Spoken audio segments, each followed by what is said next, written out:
You're exhausted. Not the kind of tired that sleep fixes. The kind that lives in your chest. The kind that makes you wonder if you're broken, because everyone else seems to have figured out the secret you're missing. You've read the books, you've tried the morning routines, the gratitude journals, the positive affirmations whispered into bathroom mirrors. You've rearranged your life into the shape you were told would make you happy. And still there's this feeling, this quiet, relentless ache that whispers, you're doing it wrong. That happiness is a destination everyone else reached while you were stuck in traffic. That maybe you're just not built for joy. Here's what nobody tells you. You're not failing at happiness. You're succeeding at something far more exhausting. You're succeeding at performing it. The smile that doesn't reach your eyes. The enthusiasm you manufacture for things that hollow you out. The constant optimization of a life that feels less like living and more like a resume you're building for an audience that doesn't exist. You've been taught that happiness is something you achieve, a prize at the end of sufficient self-improvement, a gold star for getting your life together, for thinking the right thoughts, for wanting the right things. But what if everything you've been told about happiness is a lie designed to keep you chasing? What if the exhaustion you feel isn't evidence of your failure, but proof that you've been running the wrong race entirely? This isn't another book about how to be happy. This is about what happens when you stop trying, when you finally put down the tools of self-optimization and pick up the one thing you've been avoiding: honesty. Not the honesty you perform on social media, not the carefully curated vulnerability that makes you look deep, the raw, uncomfortable, unglamorous truth about who you are, what you want, and what you've been pretending not to know. Because happiness was never supposed to be the goal. It's what happens when you stop lying. Chapter 1.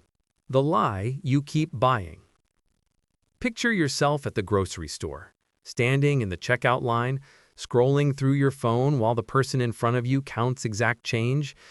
You're not really looking at anything, just scrolling. Scrolling past lives that look sunlit and certain, past people who seem to have unlocked some frequency of existence you can't quite tune into. And there it is again, that feeling.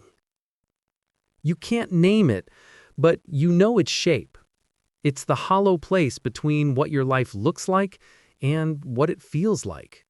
The gap between the gratitude you know you should feel and the numbness you actually do. You tell yourself you're fine. You have so much. Look at everything you have. But having and feeling are two different countries. And you've been living in the wrong one for so long, you've forgotten there's a border. The lie you keep buying is simple. And it's everywhere. It's in every self-help book, every wellness Instagram post, every motivational speech that promises you the formula. The lie is this: happiness is a project you can complete if you just try hard enough. Do the work, heal your trauma, optimize your morning, manifest your reality, love yourself first, set boundaries, find your purpose, be present, be grateful, be better. The instructions never stop, and neither do you. You wake up and immediately begin the performance. You're productive, you're positive, you're growing. You drink the water, you move your body, you journal your feelings in neat paragraphs that sound like progress. And beneath it all, quiet as a heartbeat, is the question you won't let yourself ask. Why does doing everything right still feel so wrong? Because here's what they don't tell you when they sell you happiness as a self-improvement project. The pursuit itself is the problem. Every time you try to think yourself into joy, you're running from something. Every time you force gratitude over genuine feeling, you're building a wall between who you are and who you think you should be. Every affirmation that doesn't land, every visualization that feels hollow, Every moment you perform enthusiasm for a life you're not actually present in, these aren't signs you need to try harder. They're signs you're already trying too hard. Researchers at UC Berkeley discovered something fascinating about the pursuit of happiness. They found that people who valued happiness more were actually less happy. The more they chased it, the more it receded, like trying to grab water with your fist. But here's the part that changes everything. The same research showed that people who simply allowed their emotions, without judgment, who stopped performing positivity and started practicing honesty, reported greater well-being over time. Not because they found happiness, because they stopped pretending they had to. Think about the last time you felt genuinely at ease, not Instagram happy, not accomplishment high, just quietly, undramatically okay with existence. I'm willing to bet it wasn't because you were trying. It was probably a random Tuesday. You were doing something ordinary, drinking coffee, driving home, talking to someone without an agenda. And for a moment, you weren't managing yourself. You weren't optimizing or improving or reaching for the next version of you. You were just there, honest, unguarded, real. That's not happiness as a destination. That's happiness as a side effect of being honest enough to stop performing. The culture of toxic positivity has taught you that negative emotions are problems to solve. That sadness means you're not grateful enough. That anger means you're not healed. That anxiety means you're not trusting the universe. So you shove it down. You gaslight yourself into gratitude. You perform the emotions you think you're supposed to have and wonder why you feel so disconnected from your own life. But your emotions aren't obstacles to happiness. They're the pathway to honesty. And honesty is the only foundation stable enough to build a real life on. When you're sad, you're not broken. You're receiving information. When you're angry, you're not failing at enlightenment. You're encountering a boundary that's been violated. When you're anxious, you're not lacking faith. You're sensing a misalignment between what you're doing and what you actually need. Your emotions aren't the problem. Your relationship with them is. You've been taught to curate your inner life like a social media feed. Only post the highlights, filter out the mess, make sure everything you feel is presentable, inspirational, on brand. But you can't perform your way into peace. You can't think your way into authenticity, and you can't fake your way into a life that actually feels like yours. The lie you keep buying is that happiness is out there, waiting for you to become good enough to deserve it, that it's a prize for perfection, a reward for getting your thoughts in order, your trauma healed, your vibration high. But happiness was never something you earn. It's something you uncover when you stop lying about what's true. When you stop pretending you're fine when you're not, when you stop forcing yourself to want things you don't, when you stop smiling through resentment and calling it grace, when you stop abandoning yourself to maintain an image of who you think you should be. The moment you quit trying to be happy is the moment you give yourself permission to be honest. And honesty, it turns out, is the only soil where real joy can grow. You've spent years building a beautiful prison, decorating it with affirmations and vision boards and morning routines that look like freedom, but feel like obligation. You've optimized and spiritualized and positive thought yourself into exhaustion, and you're still not happy. Not because you're doing it wrong, but because you're doing the wrong thing entirely. What if the answer isn't more effort? What if it's less performance? What if the life you're looking for isn't on the other side of healing, but on this side of honesty? Chapter 2. The Honest Wound. There's a moment that comes for everyone, though the timing is different. It's the moment you realize you've been lying to yourself for so long you don't even know what the truth sounds like anymore. Maybe it happens in your car. Maybe in the shower. Maybe in the middle of a conversation where you hear yourself say, I'm fine, and something inside you finally breaks because you're not fine. You haven't been fine for a long time. And the exhaustion you feel isn't from life being hard, it's from pretending it isn't. This is the honest wound, the place where performance meets reality and reality wins. The moment your carefully constructed self-image cracks and something raw and real bleeds through. And your first instinct is to patch it, to fix it, to cover it back up with the same affirmations and optimism that got you here in the first place. But what if this wound is exactly where your healing begins? Not the healing that looks good on Instagram, the healing that actually changes your life. You've been taught that wounds are weaknesses, that honesty about pain is self-indulgent, that if you're struggling, you should do it quietly, privately, while maintaining the appearance of having it together. So you've learned to smile through the ache, to say, I'm good, when someone asks how you are, even when good is the last thing you feel. To keep showing up, keep performing, keep pretending that the life you're living is the life you actually want. But here's what happens when you spend years prioritizing appearance over truth. You become a stranger to yourself. You stop knowing what you actually feel because you're so practiced at feeling what you think you should. You stop knowing what you actually want because you're so committed to wanting what looks right. You stop knowing who you actually are because you're so busy being who everyone needs you to be.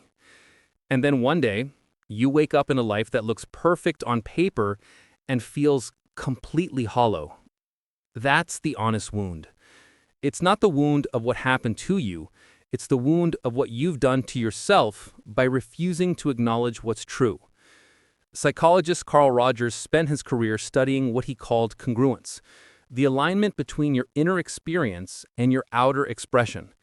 He found that people who lacked congruence, who consistently performed emotions they didn't feel or hid experiences they were ashamed of, suffered from profound psychological distress, not because their lives were harder, but because the gap between their truth and their performance created a kind of spiritual fracture. They were living, but not as themselves. And you can't be happy as someone you're not. The honest wound is painful, yes, but it's also an opening. A crack in the armor you've been wearing, a chance to finally stop defending a version of yourself that was never real to begin with. Think about the last time you told the truth about how you were really doing. Not the filtered version, not the everything happens for a reason version, the actual unglamorous, uncomfortable truth. How did it feel?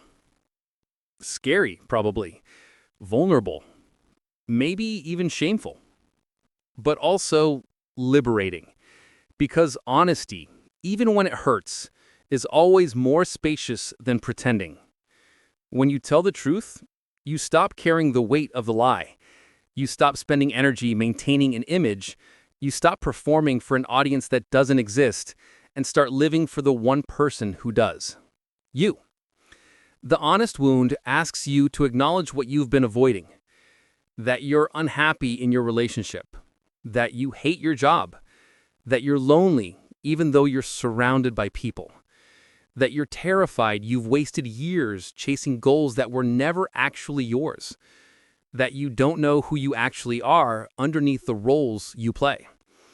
These truths are uncomfortable. They don't fit the narrative of constant growth and positive thinking. They don't make you look enlightened or evolved, but they're real. And real is the only place you can build from. You've been taught that admitting struggle is the same as giving up. That if you acknowledge you're unhappy, you're being ungrateful. That if you name your pain, you're being negative. So you've spiritualized your silence. You've called your denial trust. You've called your suppression boundaries. You've called your performance staying positive. But none of that is protecting you. It's isolating you from yourself, from connection, from the possibility of a life that feels true. The honest wound isn't about dwelling in pain. It's about finally stopping long enough to feel it, to let it speak, to ask it what it knows. Because your pain has been trying to tell you something, and you've been too busy managing it to listen. What if your anxiety isn't a disorder to medicate away, but a signal that you're living out of alignment? What if your sadness isn't a failure of gratitude, but grief for the life you're not letting yourself live?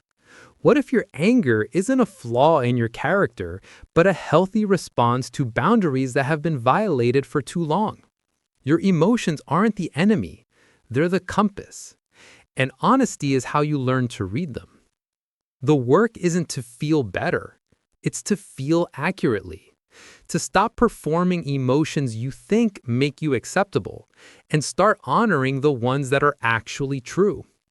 To stop curating your inner life for an imaginary audience and start living it for yourself. This is where most people turn back, because honesty demands something that our culture tells us is dangerous. It demands that we stop being nice and start being real. It demands that we disappoint people, that we set boundaries, that we say no to things we've been saying yes to for years, that we admit we don't have it all together, that we stop pretending we're fine when we're falling apart. And for people who've built their entire identity on being easy, agreeable, and low maintenance, that feels like death. But it's not death. It's birth. The birth of a self that's yours. Not borrowed, not performed, not optimized for external approval. Yours. The honest wound is the beginning of that birth. It's the place where you stop living for the story and start living for the truth. You don't need another strategy, another workshop, another framework for thinking yourself into happiness. You need to stop, to sit in the wound, to let yourself feel what you've been running from. Not forever, not as a destination, but long enough to hear what it's trying to tell you. Because on the other side of that honesty, on the other side of the performance, the pretending, the relentless optimization, is something you've been chasing your whole life. Not happiness as a feeling you manufacture, but peace as a side effect of finally telling yourself the truth. Chapter 3. When perfection becomes prison. You know the feeling. You've done everything right. You've checked all the boxes. You've built the life that's supposed to make you happy. The career, the relationship, the routines, the carefully curated existence that looks exactly like success is supposed to look. And yet you wake up feeling like you're living someone else's life. Like you're performing a role in a play you never auditioned for. Like you're trapped inside a beautiful cage you built with your own hands. This is what happens when perfection becomes the goal instead of honesty. You stop asking, what do I actually want? And start asking, what should I want? You stop checking in with yourself and start checking off lists. You stop living and start optimizing. And optimization, it turns out, is just another word for control. You think if you can just get everything right, the perfect morning routine, the perfect body, the perfect career, the perfect relationship, the perfect mindset, then you'll finally feel the way you're supposed to feel. Safe, worthy, enough. But perfection doesn't make you feel safe. It makes you feel scrutinized. By yourself, by the impossible standard you're holding yourself to, by the voice in your head that notices every flaw, every deviation, every moment you fall short of the image you're trying to maintain. Perfection isn't a path to peace. It's a path to paranoia. Because when your worth is contingent on getting it right, every mistake becomes a crisis. Every bad day becomes evidence of failure. Every human moment becomes something to hide. You can't relax. You can't exhale. You can't just be. Because being isn't enough. You have to be perfect. Dr. Brené Brown spent years researching shame and vulnerability, and one of her most significant findings was this: perfectionism is not self-improvement, it's self-protection. It's a shield you hold up against judgment, against criticism, against the terrifying possibility that if people saw the real you, messy, uncertain, imperfect, they'd walk away. So you polish, you perform, you perfect. And the more perfect you become, the more isolated you feel. Because nobody can connect with your performance. They can admire it, sure. They can be impressed by it, but they can't actually reach you through it. The version of you that never struggles, never doubts, never falls apart, that's not a person. That's a brand. And you can't have a real relationship with a brand. Not with others, and not with yourself. Think about the last time you let someone see you completely unfiltered. Not the curated version, not the "I've got this handled" version. The version that's uncertain and scared and doesn't have the answers. If you can't remember the last time, that's not because you're strong. It's because you're hiding. The prison of perfection is built on a lie. That love is conditional. That acceptance has to be earned. That you're only worthy when you're flawless. But here's what actually happens when you let people see your imperfections. The real ones don't leave. They move closer. Because connection doesn't happen in perfection, it happens in truth.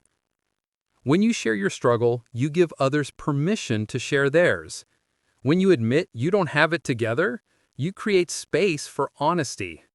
When you stop performing in vulnerability, you become someone people can actually trust. Not to trust to be perfect, trust to be real. The same is true for your relationship with yourself. When you stop demanding perfection and start practicing honesty, something shifts. The constant surveillance stops. The relentless self-criticism quiets. The exhausting performance of having it all together releases. You become someone you can actually live with. Not because you've finally gotten it right, but because you've stopped pretending you need to. But here's where it gets uncomfortable. Letting go of perfection means letting go of control. It means admitting you can't think your way into safety. You can't optimize your way into worthiness. You can't perform your way into belonging. It means accepting that life is uncertain, that you will fail, that you will disappoint people, that you will have moments where you fall apart completely. And those moments won't disqualify you from love. They'll qualify you for it. Because love, real love, the kind that actually nourishes you, doesn't show up for your highlight reel. It shows up for your humanity. Your perfection keeps people at a distance. Your honesty brings them close. But you've been taught the opposite. You've been taught that vulnerability is weakness, that admitting struggle is failure, that asking for help is burden, that showing your mess is shameful. So you keep it together. You keep smiling. You keep handling it. And inside, you're drowning. The prison of perfection has a door. It's always been unlocked. But opening it requires something that feels impossible. It requires you to walk out imperfect, to show up to your life without the armor, without the script, without the carefully managed image that you've convinced yourself is the only version of you worth seeing. It requires you to risk being judged, being rejected, being seen as less than. And here's the truth that will either terrify you or free you. You will be judged. You will be rejected by some people. You will be seen as less than by people who are still living in their own prisons. But you'll also be seen, really seen, by the people that matter. And you'll finally be free. Free from the exhausting performance, free from the constant self-monitoring, free from the lie that you have to earn the right to exist as you are.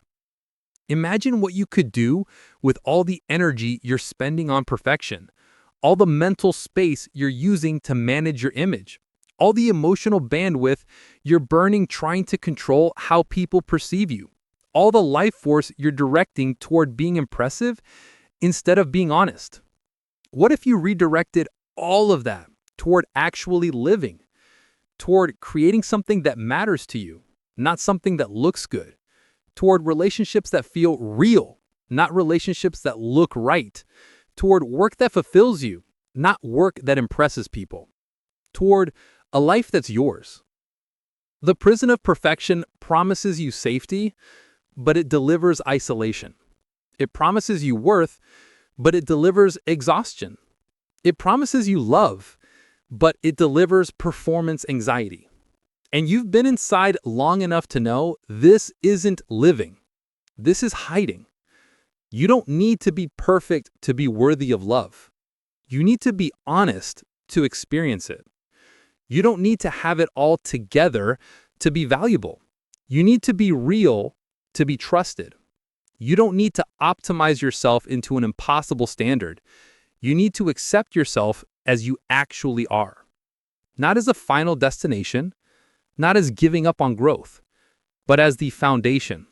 The only foundation stable enough to build a real life on. Because you can't grow from a place you won't admit you're standing. And right now, you're standing in the prison of perfection, pretending you're free. The door is open, but walking through it means admitting you were never meant to be perfect. You were meant to be human, flawed, uncertain, messy, real. And that was always enough. Chapter 4. The Weight of Pretending. There's a specific kind of exhaustion that comes from pretending. It's different from the tiredness of hard work or the fatigue of a long day. It's deeper, bone deep, soul deep.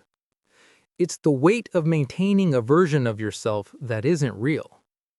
Every morning you wake up and put on the mask, the one that says you're fine, the one that says you're handling it, the one that says you're exactly who everyone thinks you are.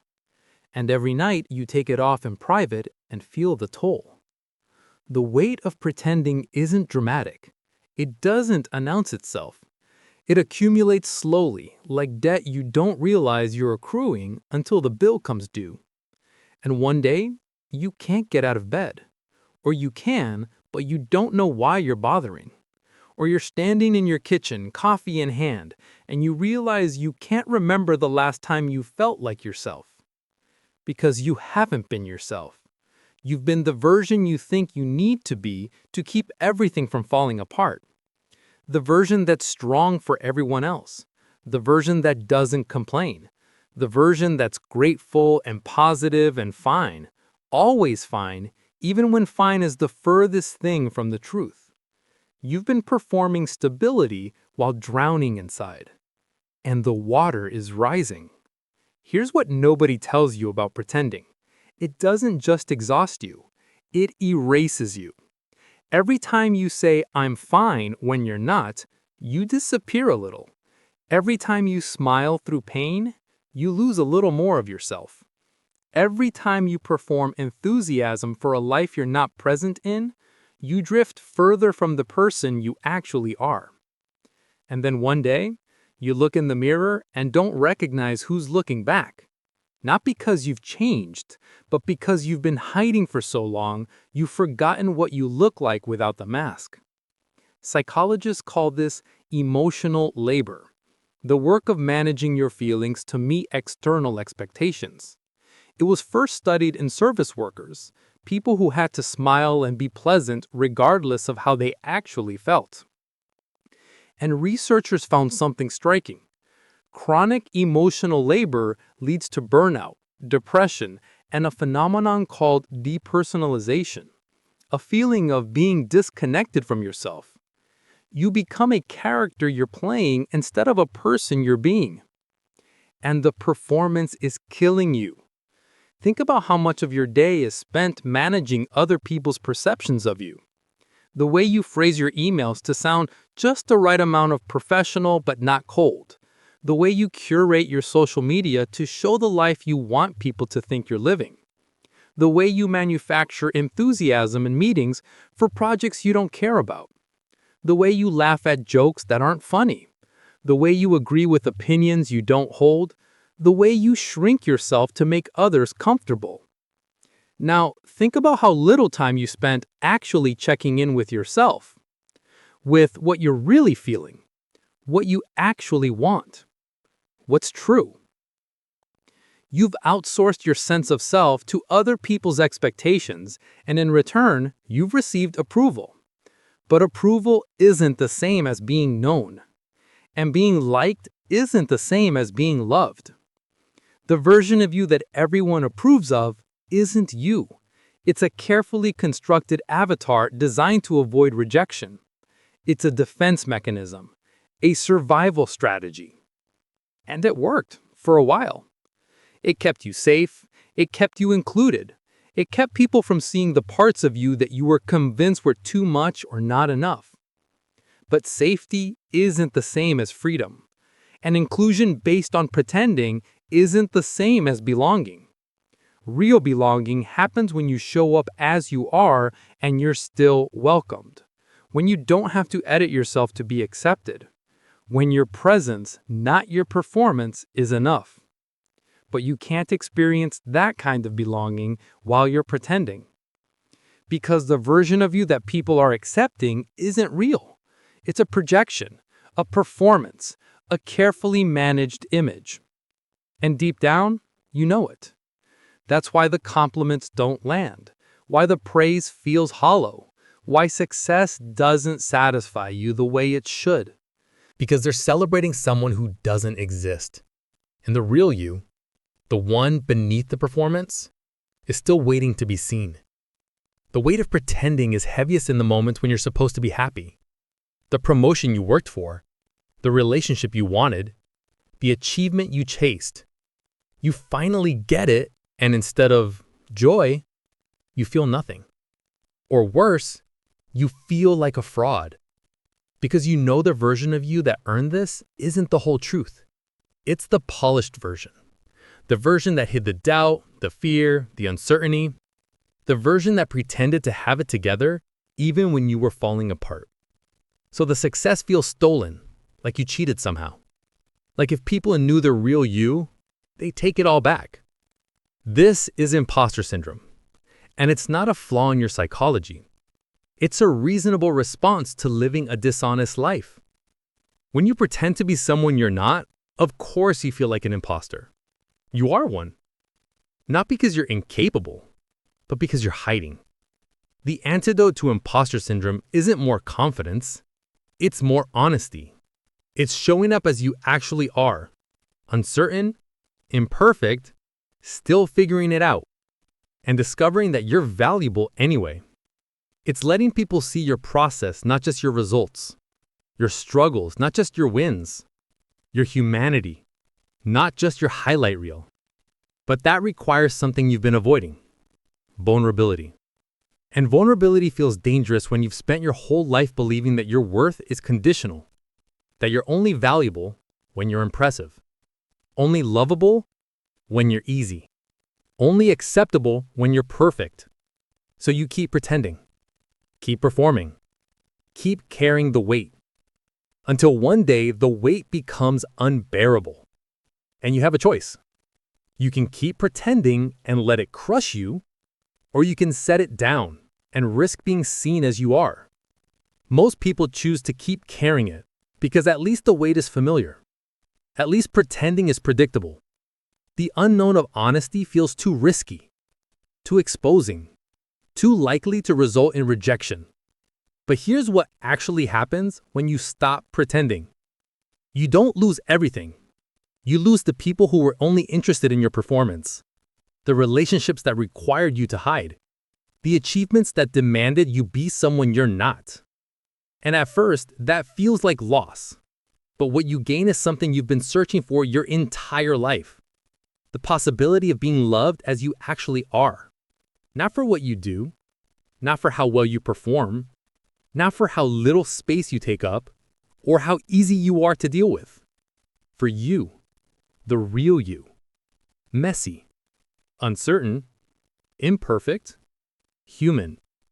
The weight of pretending has been crushing you for years, and you've been calling it strength. But strength isn't pretending you're fine when you're not. Strength is admitting you're not fine and asking for help. Strength isn't hiding your struggle. Strength is being honest about it. Strength isn't performing in vulnerability. Strength is showing up human and staying anyway. You don't have to carry this weight anymore. You never had to. The moment you stop pretending is the moment you become available for the life you've been too busy performing to notice. The life that doesn't require a mask. The life that doesn't demand perfection. The life that lets you breathe. It's been waiting for you this whole time. Chapter 5. What Your Sadness Knows. You've been treating your sadness like an intruder, something that shouldn't be here, something you need to fix, meditate away, or think yourself out of, something that proves you're not doing life right. So when it shows up, you don't welcome it. You don't ask it questions. You slam the door and pretend you didn't see it standing there. You distract yourself. You scroll. You work. You fill every quiet moment with noise because silence lets the sadness in. And you've been taught that letting sadness in is the same as giving up. But what if your sadness isn't the problem? What if it's the messenger? What if it's been trying to tell you something crucial and you've been too committed to positivity to listen? Your sadness knows things your optimism refuses to acknowledge. It knows when you're living out of alignment, when you're saying yes to things that hollow you out, when you're staying in situations that slowly kill your spirit, when you're pretending to want a life you've actually outgrown. Your sadness is the part of you that still tells the truth when everything else is performing. And you've been medicating it, spiritualizing it, affirmationing it away because you've been taught that sadness is a sign of weakness. But sadness isn't weak, it's honest. It's the feeling that shows up when there's a gap between who you are and how you're living. When what you're doing doesn't match what you need. When you've abandoned yourself to maintain an image, keep the peace, or avoid disappointing people. Your sadness is grief, not always for something you've lost, sometimes for something you never let yourself have. The career you didn't pursue because it wasn't practical. The relationship you walked away from because it didn't fit the timeline. The version of yourself you buried because it wasn't acceptable. The life you didn't choose because you were too busy living the one you thought you should. Your sadness is mourning all of that. And instead of honoring it, you've been pathologizing it. You've been Googling symptoms, reading articles about serotonin, wondering if you need medication or therapy or a better morning routine. And maybe you do. Maybe there's a clinical component that needs attention. But maybe, just maybe, your sadness isn't a disorder. Maybe it's clarity. In his research on depression and meaning, psychologist Viktor Frankl observed that many of his patients weren't suffering from a mental illness. They were suffering from what he called existential vacuum, a life drained of meaning. They were functional, successful even, but profoundly empty, because they were living lives that looked right but felt wrong. And their sadness wasn't a malfunction, it was an alarm, a signal that something essential was missing. Not missing from their circumstances, missing from their honesty. They weren't living their lives, they were performing them. And the sadness was the part of them that refused to pretend anymore. Think about when your sadness is heaviest. Is it Sunday nights before the work week starts? Is it in the middle of social events where you're supposed to be having fun? Is it lying next to someone you're supposed to love? Is it after achieving something you're supposed to celebrate? Your sadness has a pattern, and that pattern is showing you where the gap is, where you're betraying yourself, where you're settling, where you're staying small to stay safe. It's not random. It's not chemical. It's not proof that something's wrong with you. It's proof that you're still in there. That beneath the performance, beneath the pretending, beneath the version of you that's learned to be acceptable, there's still someone who knows the truth. And that truth is heavy. Because acknowledging it means you might have to change things, leave things, disappoint people, start over. And staying sad feels safer than risking everything to pursue honesty. So you manage it. You cope with it. You try to make peace with the heaviness. You can only numb yourself to it. Your sadness isn't asking you to fix it. It's asking you to listen to it, to stop treating it like an enemy and start treating it like information, to stop trying to meditate it away and start asking what it's trying to show you. What are you doing that doesn't fit who you are? What are you tolerating that's slowly eroding you? What are you pretending to want that you've actually outgrown? What version of yourself are you performing that has nothing to do with who you really are? Your sadness knows. And the moment you stop running from it is the moment it can finally speak. But here's the terrifying part. Listening to your sadness means you might have to act on what it tells you. You might have to admit that the life you've built isn't the life you want, that the relationship you're in isn't working, that the career you've invested years in is draining you, that the person you've been trying to be is exhausting you. You might have to disappoint people, break commitments, change course, and that feels selfish, reckless, ungrateful. Because you've been taught that honoring your sadness is the same as being negative, that acknowledging your truth is the same as being difficult. But there's a difference between being negative and being honest. Negativity is complaining without changing. Honesty is naming what's true and doing something about it. Negativity keeps you stuck. Honesty sets you free. Your sadness isn't trying to entrap you in darkness, it's trying to lead you toward light, toward a life that actually fits, toward relationships that nourish instead of drain, toward work that matters to you, not just work that looks good, toward a version of yourself that's real instead of performed. But you have to follow it, and following it means walking away from the life that looks right but feels wrong. That's why most people ignore their sadness, because listening to it demands change. And change is terrifying when you've spent years building something, even if that something is crushing you. So you stay. You cope. You convince yourself that everyone feels this way, that this is just adulthood, that happiness is overrated anyway. And your sadness sits with you, patient and persistent, waiting for you to finally pay attention. Here's what happens when you do. When you stop running from your sadness and start listening to it. When you stop pathologizing it and start honoring it. It doesn't consume you. It doesn't pull you into an endless spiral of despair. It clarifies you.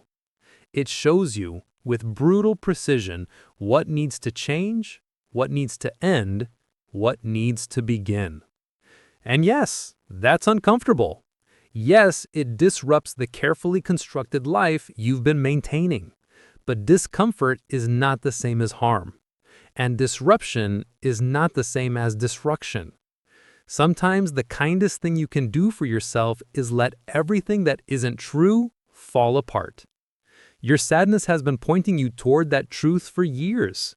It's been whispering in quiet moments, showing up in your body as heaviness, as fatigue, as a persistent sense that something is off. And you've been medicating it, managing it, trying to think your way out of it. But you can't think your way out of a life that doesn't fit. You can only be honest about it and make different choices. Choices that align with who you actually are instead of who you think you should be. Choices that honor your needs instead of performing selflessness. Choices that risk disappointing others to finally stop disappointing yourself. Your sadness knows what those choices are. It's been trying to tell you. And the moment you stop treating it like a problem and start treating it like a guide, that's the moment everything changes. Not immediately, not magically, but slowly, steadily, in the direction of a life that's actually yours. The sadness doesn't disappear when you listen to it, but it transforms from a constant suffocating weight into something lighter, something purposeful. It becomes the evidence that you still care, that you haven't given up, that beneath all the pretending, there's still a part of you that refuses to settle for a life that's less than true. And that part of you, the part that still feels, still grieves, still knows the difference between what's real and what's performed, that's the part worth listening to. Because your sadness isn't trying to ruin your life. It's trying to save it. Chapter 6. The permission you don't need. You're waiting for permission. You don't call it that. You call it waiting for the right time, waiting until you're ready, waiting until you're sure, waiting until it makes sense. But what you're really waiting for is someone to tell you it's okay. Okay to leave, okay to change, okay to want something different, okay to stop pretending you're fine with the life that's slowly suffocating you. You're waiting for external validation for an internal knowing, and that permission is never coming. Because the people in your life don't want you to change, not because they don't love you, but because your change threatens their stability. If you stop pretending, they might have to too. If you start being honest, they might have to examine their own lives. If you leave the cage, it highlights that they're still inside theirs. So they'll tell you to be grateful, to think positive, to give it more time, to focus on the good, to stop being so dramatic. They'll gaslight you with love. They'll discourage you with concern. And you'll believe them, because believing them is easier than trusting yourself. But here's the truth you've been avoiding. You already know what you need to do. You've known for months, maybe years. You know what needs to change, what needs to end, what you need to walk away from, the relationship that's draining you, the job that's killing your spirit, the city that never felt like home, the version of yourself that you've outgrown. You know. You've just been waiting for someone to give you permission to act on what you know. But no one is going to give you that permission because your honesty inconveniences them. Your growth disrupts their expectations. Your change requires them to adjust. Your truth forces them to confront things they'd rather avoid. So, they'll tell you to be grateful, to think positive, to give it more time, to focus on the good, to stop being so dramatic. They'll gaslight you with love. They'll discourage you with concern. And you'll believe them, because believing them is easier than trusting yourself. But here's the truth you've been avoiding. You already know what you need to do. You've known for months, maybe years. You know what needs to change, what needs to end, what you need to walk away from, the relationship that's draining you, the job that's killing your spirit, the city that never felt like home, the version of yourself that you've outgrown. You know. You've just been waiting for someone to give you permission to act on what you know, but no one is going to give you that permission because your honesty inconveniences them. Your growth disrupts their expectations. Your change requires them to adjust. Your truth forces them to confront things they'd rather avoid. So, they'll tell you to be grateful, to think positive, to give it more time, to focus on the good, to stop being so dramatic. They'll gaslight you with love. They'll discourage you with concern. And you'll believe them, because believing them is easier than trusting yourself. But here's the truth you've been avoiding. You already know what you need to do. You've known for months, maybe years. You know what needs to change, what needs to end, what you need to walk away from, the relationship that's draining you, the job that's killing your spirit, the city that never felt like home, the version of yourself that you've outgrown. You know, you've just been waiting for someone to give you permission to act on what you know. But no one is going to give you that permission because your honesty inconveniences them. Your growth disrupts their expectations. Your change requires them to adjust. Your truth forces them to confront things they'd rather avoid. So, they'll tell you to be grateful, to think positive, to give it more time, to focus on the good, to stop being so dramatic. They'll gaslight you with love. They'll discourage you with concern. And you'll believe them, because believing them is easier than trusting yourself.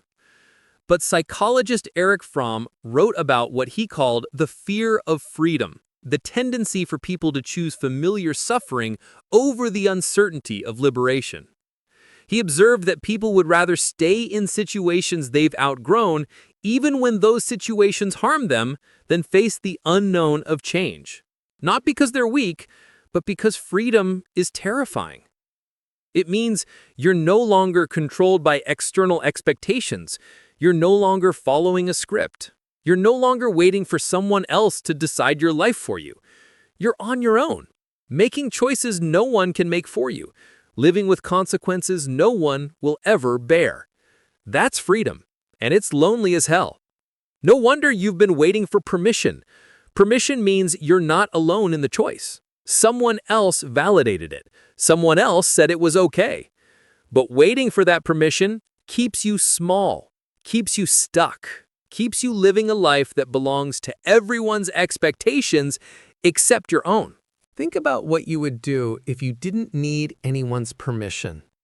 If you trusted yourself completely. If you knew, without doubt, that your needs were valid and your choices were yours to make. What would you change? What would you leave? What would you start? That answer, the one that just appeared in your mind before you could censor it, that's your truth. And you don't need permission to honor it. You just need courage. The courage to disappoint people. The courage to be misunderstood. The courage to choose yourself even when it looks selfish to people who've benefited from your self-abandonment. That courage doesn't come from external validation. It comes from internal alignment. From finally deciding that your one life, this finite, unrepeatable existence, is too precious to spend performing for an audience that will never be satisfied. You've been living for their approval, their comfort, their version of who you should be. And it's cost you everything. Your peace, your joy, your sense of self, your aliveness. You've been so busy being acceptable that you've forgotten how to be actual. But actual is messy. Actual makes people uncomfortable. Actual doesn't fit neatly into the roles they've assigned you. Actual requires you to take up space, to have boundaries, to say no, to want things that don't make sense to people who aren't living your life. Actual requires you to stop asking for permission and start living like your life is yours. Because it is. It always was. You just gave it away in exchange for approval, for belonging, for the illusion of safety that comes from never rocking the boat. But the boat is sinking. And you're still pretending everything's fine because you don't have permission to grab a lifeboat. Here's your permission. You're going to die one day. Not eventually, not in some distant, abstract future. One day, sooner than you think, this will be over. The relationships, the career, the obligations, the image you've been maintaining, all of it. And in that final moment, you won't wish you'd been more agreeable, more accommodating, more willing to shrink yourself for other people's comfort. You'll wish you'd been braver, more honest, more willing to honor the truth of who you were and what you needed. You'll wish you'd stopped waiting for permission and started living. But you don't have to wait until then to realize this. You can realize it now. You can stop waiting, stop asking, stop performing. You can choose yourself, not because someone gave you permission, but because you finally gave yourself permission. The permission to be imperfect, to be uncertain, to be in process, to change your mind, to want something different than you wanted before. The permission to leave things that no longer fit, to pursue things that don't make sense to anyone but you, to build a life that looks nothing like what you planned but feels exactly like yours. No one else can give you that permission. And you don't need them to. You need you to. You need to look at yourself in the mirror and say, I matter. My needs matter. My truth matters. I don't need anyone's approval to honor my own life. And then you need to act like it. Not perfectly, not with certainty, not with the guarantee that it will all work out, but with the understanding that staying where you are, waiting for permission that will never come, is a choice. And you're choosing differently now. Not because it's easy, but because you finally realized that waiting for permission to live is the same as asking permission to die slowly. And you're done waiting. You have to let them break. You have to let people leave. You have to let the friendships that only worked when you were accommodating fade away. You have to grieve them because they mattered. They were real to you, even if they weren't built on what's real. But you can't stay loyal to them at the expense of your own evolution. Here's what else breaks when you stop performing: your old identity. The version of yourself you've been for so long you forgot it was a costume. The person who's nice, who doesn't make trouble, who always says yes, who never needs too much. That person was useful. They helped you survive. They helped you belong. They kept you safe in environments where being real felt too risky. But that person isn't you. They're who you had to become to be loved. And when you stop performing, that identity shatters. And for a while, you don't know who you are without it. You've been the helpful one for so long, you don't know what to do when you're not solving everyone's problems. You've been the strong one for so long, you don't know how to ask for support. You've been the agreeable one for so long, you don't know how to state a preference. You feel lost, disoriented, like you're walking around without skin. Everything feels too intense, too raw, too much. Because you've been numbed by performance for years, and now you're feeling everything. The grief of the relationships that are ending, the fear of the unknown, the shame of disappointing people, the guilt of finally choosing yourself. And underneath all of that, something else, something quiet, something you haven't felt in so long you almost don't recognize it. Relief. The relief of finally stopping, of putting down the weight, of no longer having to manage everyone's perception of you. The relief of being honest, of saying what's true, of letting people see you as you actually are, even if they don't like what they see. The relief of knowing that whatever happens next, it will be built on truth instead of performance. And truth, even when it breaks things, is always more solid than lies. Philosopher Soren Kierkegaard wrote about what he called the sickness unto death, a state of being where you're so disconnected from your true self that you're essentially dead while still alive. He argued that the only cure was to face the terror of becoming who you actually are, to let the false self die, to let everything built on that false self break, to stand in the wreckage and begin again. That's where you are right now, in the wreckage, watching things break, feeling the terror of not knowing who you'll become on the other side. But you're not dying, you're being born. The person you're becoming doesn't need to perform to be loved, doesn't need to shrink to be acceptable, doesn't need to abandon themselves to maintain connection. The person you're becoming knows that real love doesn't require performance, it requires presence. And presence means showing up as you are, with needs, with boundaries, with the full truth of your humanity. Not everyone will be able to meet you there, and that's the breaking. But the people who can, the people who see you, really see you and choose to stay, those are your people. And there's more space for them now that you've stopped filling your life with people who only wanted the performance. So let it break. Let the relationships that can't hold honesty fall away. Let the identity you've outgrown shatter. Let the version of your life that required you to be small collapse. It's supposed to, because you can't build something real on a foundation of pretending. You have to clear the ground first. Let everything that isn't true fall away. And then in the space that's left, in that terrifying, liberating emptiness, you start building something that's actually yours. Not impressive, not perfect, not designed for anyone's approval. Just real.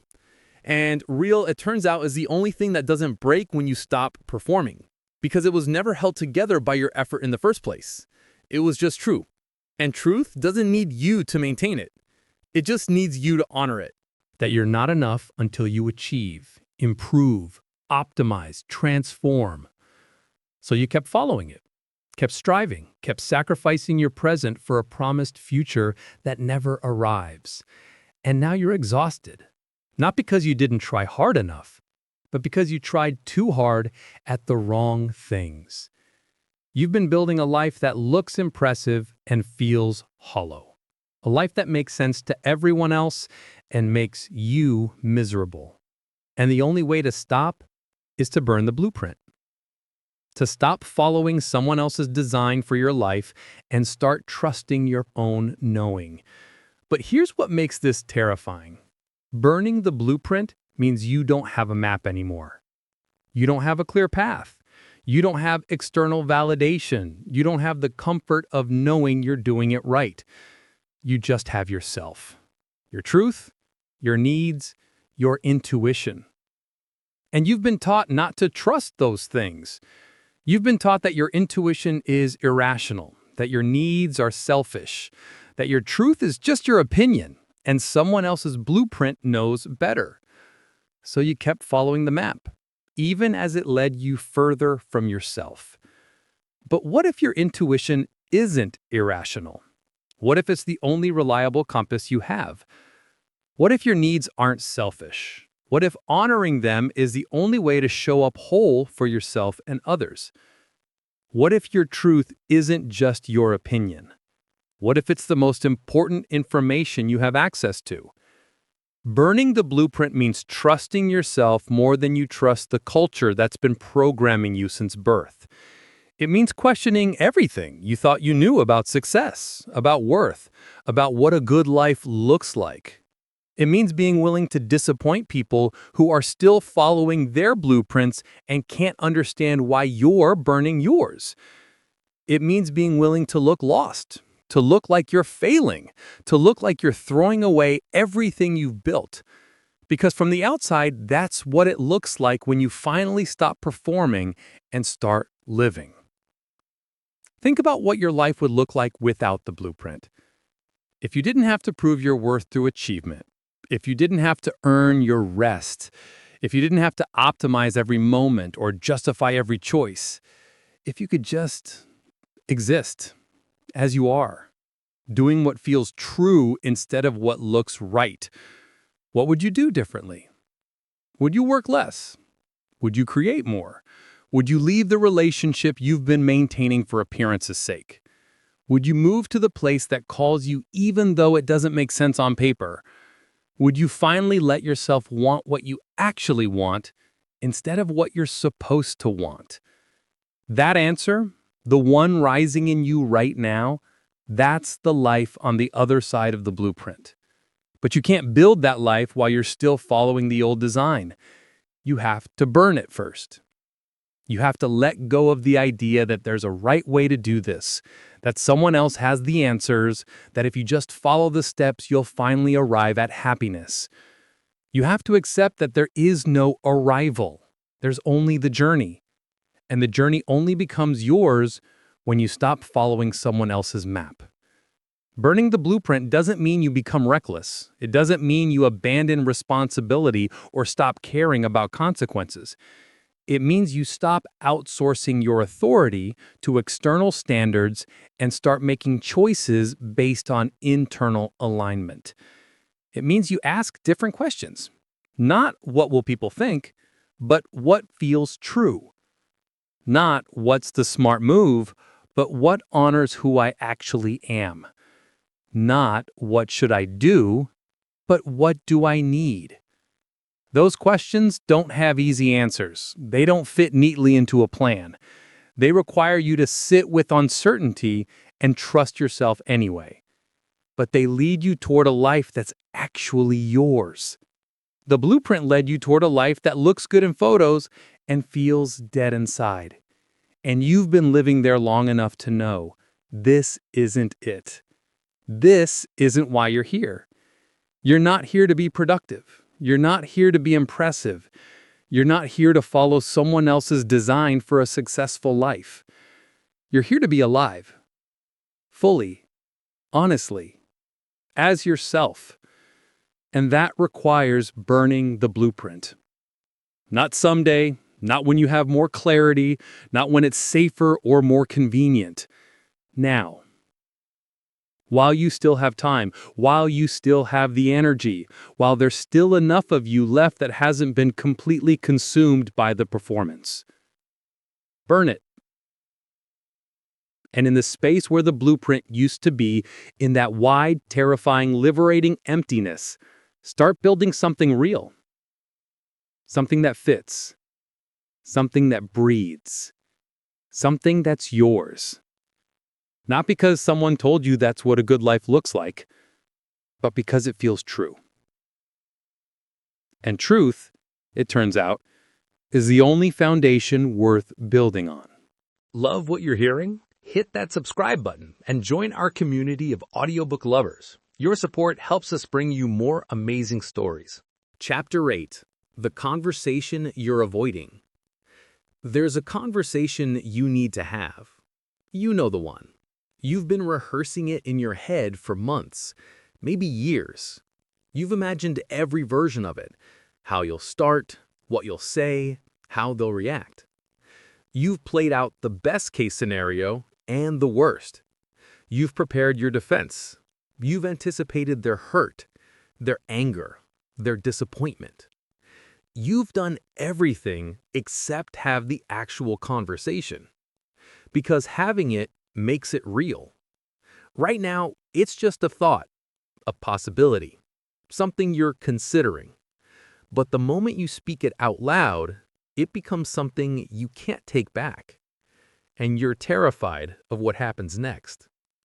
So you wait. You convince yourself you need more time, more clarity, a better moment, the right words.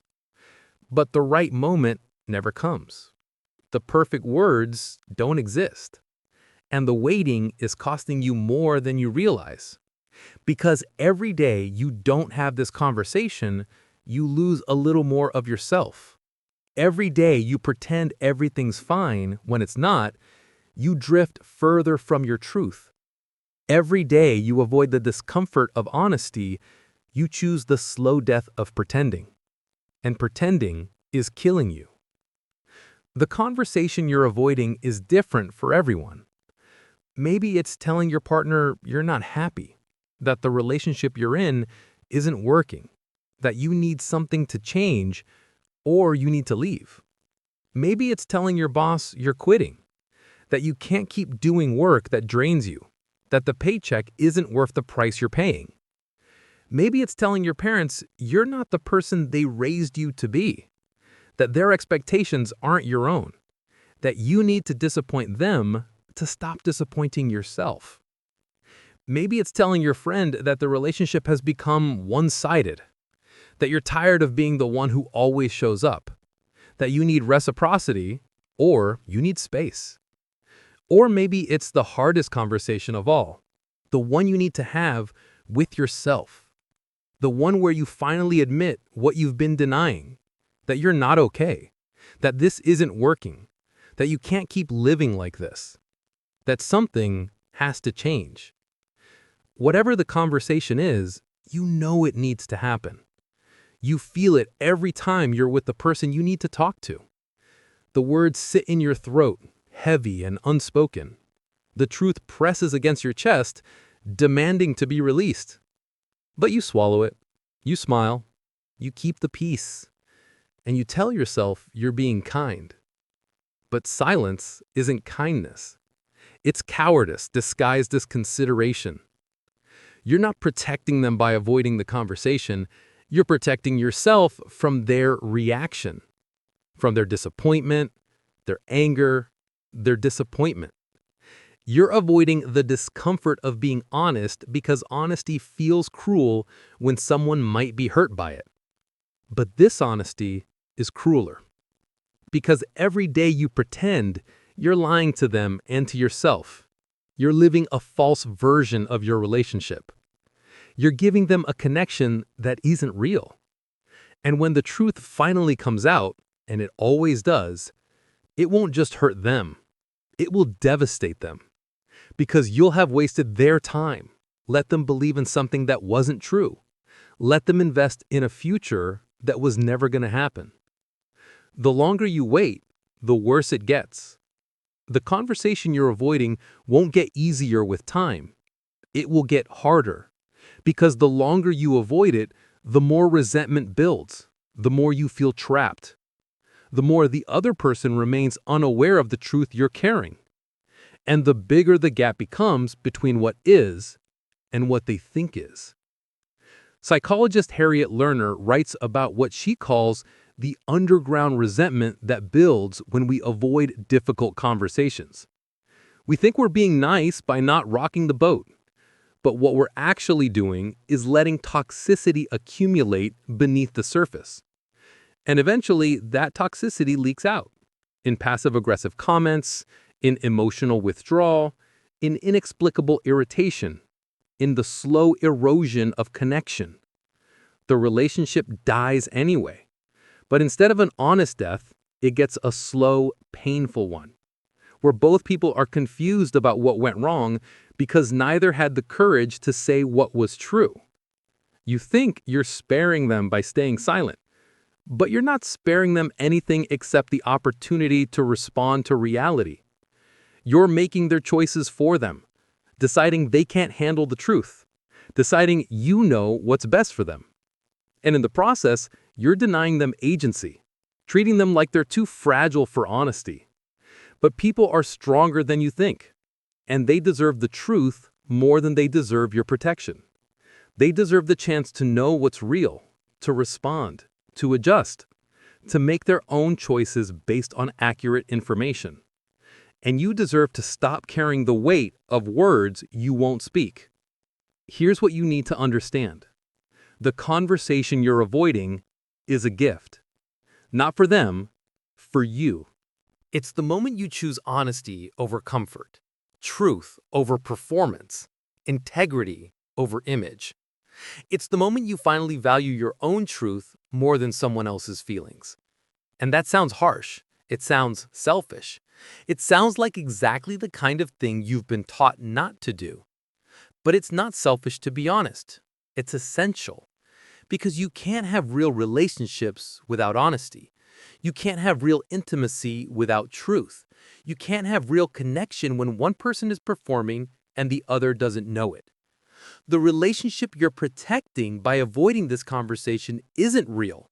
It's a performance, a facade, a version of connection that's built on what you're not saying. And you know it.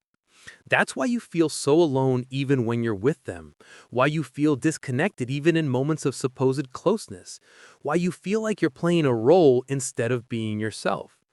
Because you are. And the only way to stop is to have the conversation you're avoiding. Not perfectly, not with all the answers, not with a guarantee that it will go well, but honestly. With the understanding that this might hurt them, this might change everything, this might end the relationship, and it's still worth it. Because the alternative, continuing to pretend, continuing to hide, continuing to live a lie, is a guarantee of slow death, of your authenticity, your aliveness, your ability to trust yourself. You can't keep sacrificing your truth to maintain a false version of peace, because that peace isn't real. It's just the absence of conflict. And the absence of conflict isn't the same as the presence of connection. Real connection requires honesty, even when honesty is uncomfortable, even when it disrupts, even when it ends things. So here's what you do. You stop waiting for the perfect moment. You stop rehearsing the perfect words. You stop trying to control how they'll react. You sit down, you open your mouth, and you tell the truth. Simply, directly, without apology. Not to hurt them, but to honor yourself. I need to tell you something I've been avoiding. This isn't working for me anymore. I need something to change. I can't keep pretending I'm okay with this. Whatever it is, however it comes out, it won't be perfect. They might be hurt. They might be angry. They might try to talk you out of it or make you feel guilty. Let them have their reaction. It's not your job to manage it. Your job is to tell the truth and then to stand in it. Not defensively, not apologetically, just firmly. This is what's true for me. This is what I need. This is what has to change. And then you wait.